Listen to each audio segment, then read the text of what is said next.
मेरा कनाडा के कारोबार से बड़ा अच्छा संबंध रहा, मेरा बहुत अच्छा अनुभव रहा।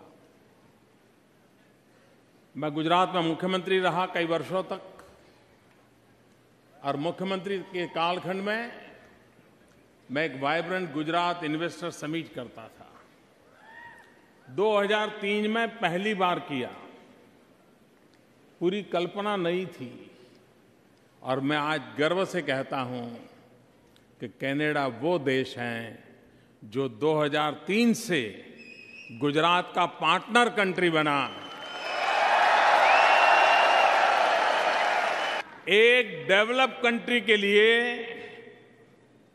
किसी देश के एक छोटे से राज्य के साथ पार्टनर कंट्री बनना, ये निर्णय छोटा नहीं होता है, लेकिन कनाडा ने वो निर्णय किया और अब तक निभाया है।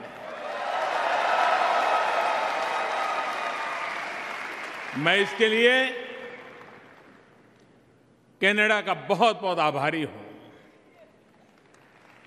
मैं कल रात यहां पहुंचा, कल रात चला जाऊंगा, लेकिन कनाडा के प्यार को मैं कभी भुला नहीं पाऊंगा। आजकल तो विमान की सेवाएं इतनी अच्छी हो गई हैं कि 15, 17, 20 घंटे में आप भारत से कनाडा पहुंच सकते हो। लेकिन भारत के प्रधानमंत्री को आने में 42 साल लग गए। और ये भी बड़ी विचित्रता देखिए कि भारत और कनाडा मिलकर के स्पेस में तो प्रगति कर रहे हैं, लेकिन धरती पर कतराते रहते थे। जो बात 42 साल बीत गए, उसको मैंने 10 महीने के भीतर भीतर कर दिया,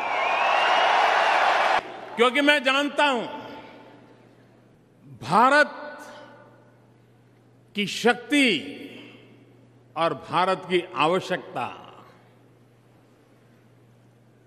कनाडा की संपत्ति और कनाडा का सामर्थ्य, इंडिया प्लस कनाडा। आप कल्पना कर सकते हो हम दुनिया में कितनी बड़ी ताकत के रूप में उभर सकते हैं। भारत को जिन जिन प्राकृतिक संपदाओं की जरूरत है, वो सारी प्राकृतिक संपदाओं की पूर्ति कनाडा से हो सकती है। मेरे हिंदुस्तान में किसान खेत में मजदूरी करता है, मेहनत करता है, पसीना बहाता है, और जब उसको फर्टिलाइजर की जरूरत होती है तो पोटाश कनाडा से आता है। और इसलिए यहां पर इतनी प्राकृतिक संपदा है। यहां पर एक राज्य के प्रीमियर एक बार गुजरात आए थे। मैंने उनसे कहा, मेरा राज्य ऐसा है, तब मैं गुजरात का मुख्यमंत्री था, मैंने कहा मेरे यहां हीरे की खदानें नहीं है, डायमंड की खदान नहीं है, लेकिन मेरे लोगों का कौशल्य ऐसा है, एंटरप्रेन्योरशिप में इतना दम है कि दुनिया में 10 में से 9 हीरे ऐसे हैं जिस पर किसी न किसी भारतीय का हाथ लगा हुआ हो।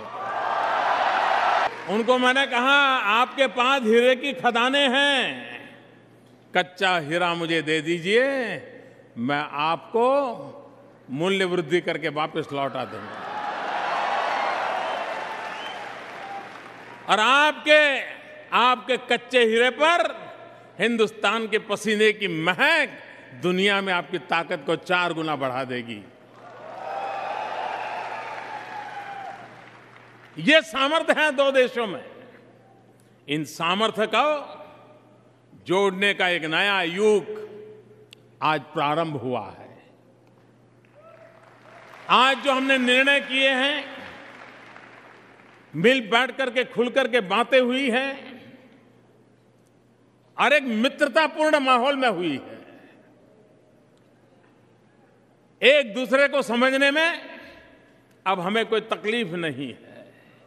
और इसलिए मैं आपको विश्वास दिलाता हूं, इंडिया और कनाडा का ये संसार बहुत लंबा चलने वाला है। और इसके लिए मैं प्रधानमंत्री और मेरे मित्र श्रीमान हार्पर का हृदय से बहुत बहुत धन्यवाद करता हूं, उनका अभिनंदन करता हूं। जर्मनी भारत में क्लीन एनर्जी के उपकरणों का बनाने में भी आगे बढ़े और साथ मिलकर क्लाइमेट चेंज की चुनौती का हम सामना करें। भारत मैन्युफैक्चरिंग हब बनेगा और इंफ्रास्ट्रक्चर का विस्तार होगा तो ट्रेड के लिए भी लाभदायक होगा।